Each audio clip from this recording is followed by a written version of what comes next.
ഇന്ത്യയുടെ വികസനത്തിന് പ്രധാന പങ്കാളിയാണ് ജപ്പാനെന്ന് പ്രധാനമന്ത്രി നരേന്ദ്രമോദി. ജാപ്പനീസ് പ്രധാനമന്ത്രി ഷിഗേരു ഇഷിബയുമായി മോദി കൂടിക്കാഴ്ച നടത്തി.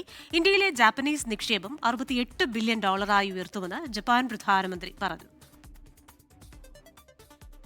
അമേരിക്കൻ തീരുവ തർക്കം മുറുകുന്നതിനിടെയാണ് പ്രധാനമന്ത്രി നരേന്ദ്രമോദിയുടെ ജപ്പാൻ സന്ദർശനം. പ്രതിരോധം, സാങ്കേതികവിദ്യ ഉൾപ്പെടെ നിരവധി മേഖലകളിൽ സഹകരണം മെച്ചപ്പെടുത്താൻ സന്ദർശനത്തിൽ ധാരണയായി.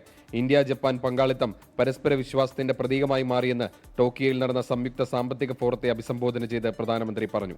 मेट्रो से लेकर मैन्युफैक्चरिंग तक, सेमीकंडक्टर से लेकर स्टार्टअप्स तक, हर क्षेत्र में हमारी साझेदारी आपसी विश्वास का प्रतीक बनी है. ഇന്ത്യയിലെ നിക്ഷേപം $68 ബില്യൺ ഉയർത്തുമെന്ന് ജപ്പാൻ പ്രധാനമന്ത്രി പറഞ്ഞു. മുൻ പ്രധാനമന്ത്രിമാരായ യോഷിഹിഡെ സുഗോ, ഫുമിയോ കിഷിദ എന്നിവരുമായും മോദി കൂടിക്കാഴ്ച നടത്തി. ഉച്ചകോടിയിൽ അമേരിക്കയുടെ തീരുവയെക്കുറിച്ച് മോദി പരാമർശിച്ചില്ല. എന്നാൽ ചൈന സന്ദർശിക്കാനിരിക്കെ ഇരു രാജ്യങ്ങൾ തമ്മിലെ ഉഭയകക്ഷി ബന്ധം ശക്തിപ്പെടുത്തുന്നതിനെക്കുറിച്ച് മോദി ഓർമ്മിപ്പിച്ചു. അമേരിക്കയുടെ തീരുവ പ്രഖ്യാപനത്തിന് പിന്നാലെ ജപ്പാനിലെത്തിയ മോദിക്ക് വൻ സ്വീകരണമാണ് നൽകിയത്. ജാപ്പനീസ് ഭാഗ്യചിഹ്നമായ ദരുമോപാവയും മോദിക്ക് സമ്മാനമായി നൽകി. ജപ്പാൻ സന്ദർശനത്തിന് ശേഷം മോദി നാളെ ഷാങ്ഹായി സഹകരണ ഉച്ചകോടിയിൽ പങ്കെടുക്കാൻ ചൈനയിലേക്ക് തിരിക്കും. 24 ഡൽഹി.